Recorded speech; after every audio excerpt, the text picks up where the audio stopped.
Alexandre Dubé. Une étoile,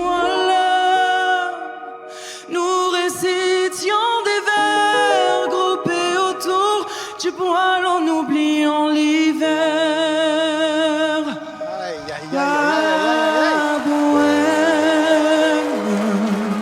La bohème,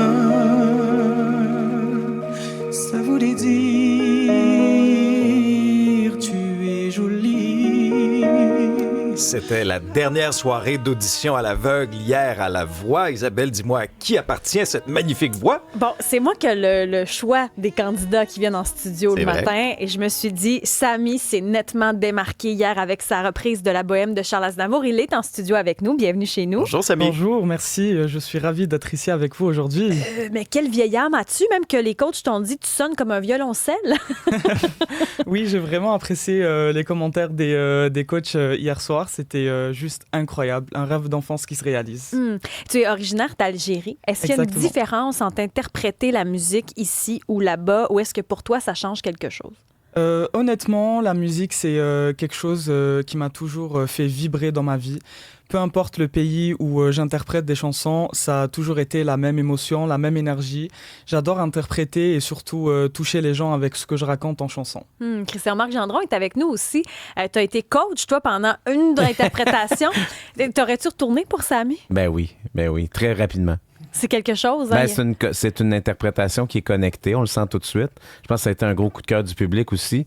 Puis, mais non, mais des belles voix masculines comme ça, c'est rare. C'est assez unique. Non, moi, je me serais retourné assez vite.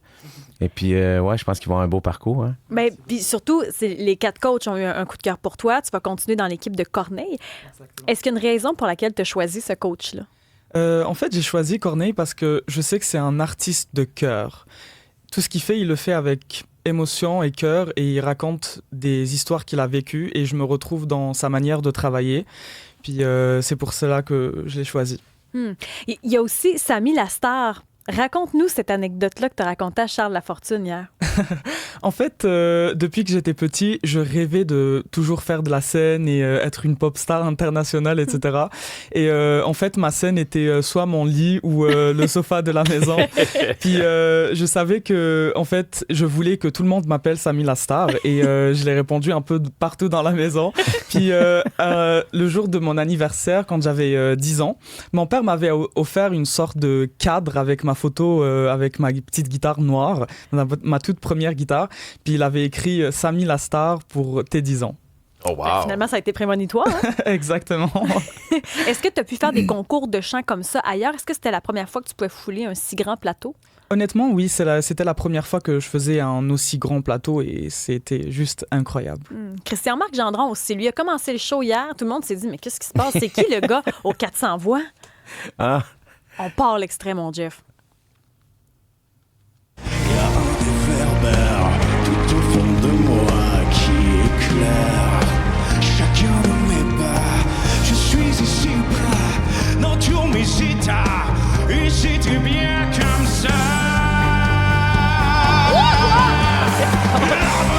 Là, les coachs comprennent rien. C'est quoi son 3 sur scène? Christian-Marc, pourquoi t'as accepté de leur faire cette surprise-là?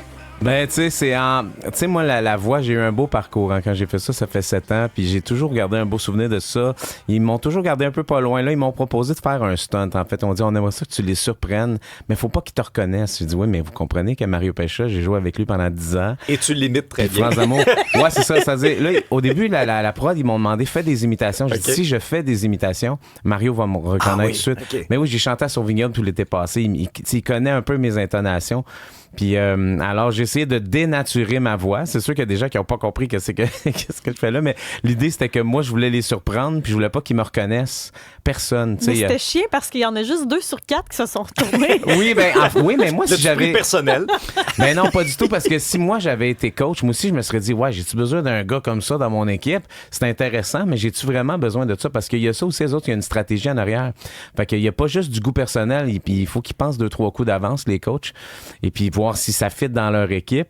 Et puis, non, mais moi, j'étais surtout content que Mario me reconnaisse pas parce qu'on se connaît tellement. Puis, juste qu'il me reconnaisse pas, pour moi, c'était ça ma victoire. Mais c'est intéressant ce que tu dis parce que c'est arrivé même dans cette émission-là que les lundis, je comprends pas pourquoi ils n'ont pas pris cette personne-là. Puis je le disais de même un peu. Mais tu me dis, donc, c'est pas juste une question de talent parce que toi, tu as été coach pendant une chanson, tu as pris le siège de Mario Pelcha, justement. Ouais. Ça nous aide peut-être à mieux comprendre des fois pourquoi il y a des talents qui sont pas pris. Mais tu sais, même moi, ils m'ont placé dans le siège de Mario, mais il restait comme, je sais pas, peut-être une ou deux places, là, je me rappelle plus. Mais pour vrai, je voulais pas faire le choix ultime pour Mario non plus. Puis alors, quand il s'est pointé à côté de moi, je disais, hey, c'est parce que moi, j'y allais. Mais j'étais très mal à l'aise de choisir pour lui. Ben, je voulais pas lui imposer un choix dans son équipe, mais finalement, c'était un choix logique. Puis finalement, je pense que la jeune fille est allée avec Corneille, je pense. Mm-hmm. Mais pour vrai, c'est une belle expérience. Là. Moi, j'ai eu vraiment du fun à revivre ça. Charles Lafortune, c'est un super gentleman. Là, pour moi, la voix, c'est beaucoup plus qu'un concours de chant. C'est une expérience de vie. Il faut vraiment que tu le prennes comme ça. Quand l'ego est placé à la bonne place, tu passes un beau moment. Si tu t'en vas là pour gagner, ça se peut que tu te heurtes parce qu'il y en a d'autres des bons. Mais c'est pas ça qui est important, c'est d'être authentique. Puis c'est ça, c'est vraiment. Puis d'être fier de toi.